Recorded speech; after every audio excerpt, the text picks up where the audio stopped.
बाहर बहुत तेज बारिश हो रही थी। उनकी दुकान के सामने पानी भर गया था और तेज हवाओं की वजह से चमन मेडिकल स्टोर का बोर्ड भी गिर गया था।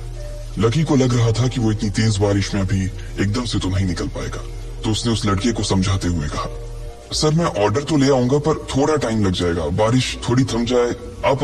इससे पहले कि वो कुछ आगे बोल पाता, फोन पर लड़का बोल पड़ा, तुम्हारे मालिक को पता है कि तुम मल्होत्रा जी के लड़के को मना कर रहे हो? हाँ पता है, बारिश हो रही है, इसलिए सारा सामान अच्छे से थैली में पैक करके लाना और लेट नहीं होना चाहिए, समझे? उस लड़के ने कहा, और इससे पहले कि लकी आगे कुछ कह पाता उसने फोन काट दिया। उधर से लकी के दुकान का ओनर उसे घूर कर देखा जा रहा था। लकी के हाथ में पेन और पेपर देखकर ही वो समझ गया था कि उसके पास कोई ऑर्डर आया था। आज वैसे भी इतनी बरसात होने की वजह से सुबह का दुक्का ग्राहक ही दुकान पर आए थे। ऐसे में उसकी दुकान का मालिक एक भी ऑर्डर को छोड़ना नहीं चाहता था। वो लकी को देख रहा था और लकी बारिश की ओर देख रहा था। बारिश का बहाना नहीं चलेगा, जाना पड़ेगा, चमन लाल ने कहा। मैं बहाना नहीं कर रहा सर, थोड़ी बारिश धीमी हो जाए तो मैं चला जाऊंगा। अभी आप खुद ही देखिए कितनी तेज बारिश है। वो पता नहीं कोई मिस्टर मल्होत्रा का कोई बेटा कुछ ज्यादा ही जल्दी में था, मैं साइकिल से तो पहुंच नहीं पाऊंगा इतनी जल्दी। लकी ने उनकी ओर देखते हुए कहा। क्या कहा? मिस्टर मल्होत्रा जी का बेटा? तू मेरी दुकान बंद करवाएगा क्या? अभी क्या भी निकल उनका ऑर्डर लेके, वो हमारे बहुत पुराने कस्टमर है, चमन ने कहा। पर लकी ने कहा ही था कि चमन बोला, पर कुछ नहीं, तू मेरी मोटरसाइकिल ले जा, उसने गुस्से में कहा। अरे सर जी, 200 के ऑर्डर में मुश्किल से 40 रुपए बचेंगे, इससे 3 गुने का तो पेट्रोल ही लग जाएगा, और अगर गाड़ी रास्ते में बंद हो गई तो अलग से खर्चा, लकी ने समझाते हुए कहा। वो जानता था कि उसका मालिक इन सब बातों पर ध्यान नहीं देने वाला। चमन लाल बोला, कोई बात नहीं, तू जा, चाहे जो हो जाए ग्राहक नाराज नहीं होना चाहिए, और वैसे भी वो मल्होत्रा जी का बेटा है। चमन लाल ने मोटरसाइकिल की चाबी लकी की ओर उछालते हुए कहा। लकी ने चाबी ली, उसे देखकर उसके अंदर मिक्स फीलिंग आ गई। एक तो वो बहुत खुश हुआ कि बड़े दिनों बाद बाइक चलाने को मिलेगी, पर वहीं दूसरी तरफ दुखी इसलिए हुआ कि बाइक मिली भी तो ऐसी तेज बारिश में, अगर खराब हो गई तो इसकी चपत भी उसके सिर पर ही पड़ेगी।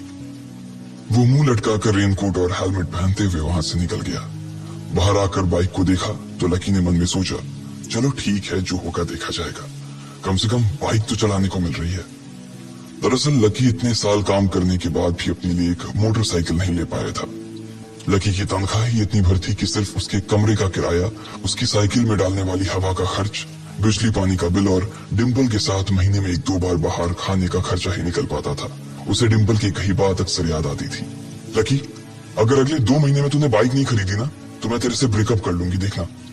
असल में डिम्पल को लकी के साथ बाइक पर घूमने की बड़ी तमन्ना थी। लकी की इस उजाड़ जिंदगी में एक वही तो थी जिसके लिए जिंदा रहने को उसका जी चाहता था। जब भी वो उससे बाइक की बात करती तो लकी डिम्पल की इस बात को हंसकर टाल देता था। वो अपने मन में इस बात को अच्छे से जानता था कि डिम्पल उससे बहुत प्यार करती थी और वो उससे कभी छोड़कर नहीं जा सकती थी। वो दोनों एक दूसरे में ऐसे घुले मिले थे जैसे बादल बरसात में घुल जाती है। लकी को डिम्पल बहुत पसंद थी और वो उसके लिए दुनिया जहां की खुशियां खरीद कर ला देना चाहता था।